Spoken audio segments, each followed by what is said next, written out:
Kain tayo ng lunch guys, lunch.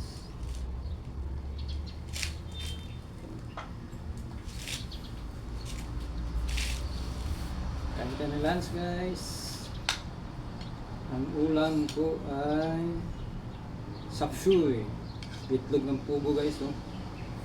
Ayan, ang ulam natin guys, pagkain, sapsuy. Kanin at saka sapsuy, hinalo ko na guys. Sarap. Itlog ng pugo. Niluto sa aking asawa guys, sapsuy. Magaling siya magluto ng sapsuy. Sarap. Kain tayo guys.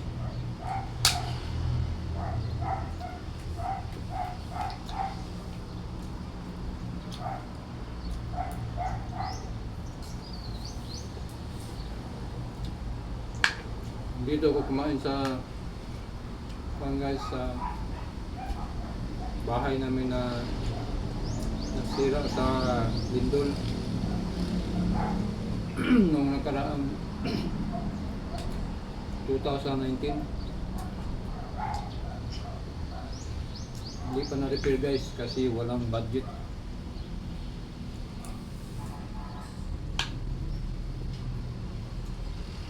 Walang budget guys. Ang budget pupunta sa estudyante.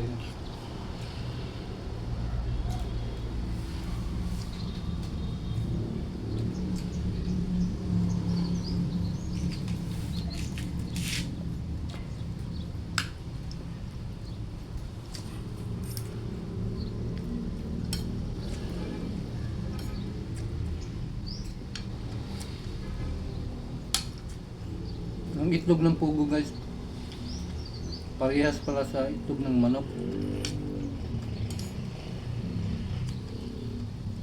Alam niyo yung itlog ng pugo dati, yung elementary pa ako, maliit pa ako. Hindi namin ito kainin. May makuha kami ganito doon, tapon namin kasi hindi makain. Pero ngayon makain pala.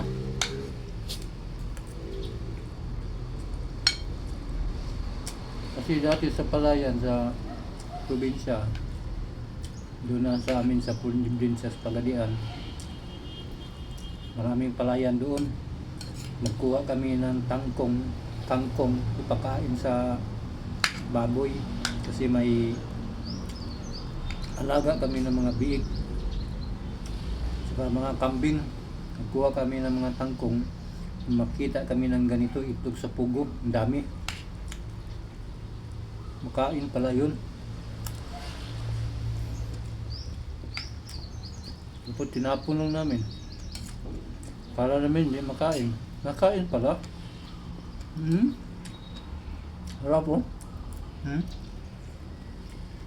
Pareha lang sa itlog sa manok. Yung maliit lang siya.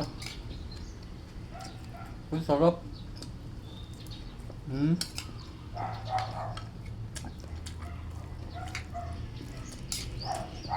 Lunch tayo guys, lunch tayo. Kaulitin ko lang sa biyahe guys.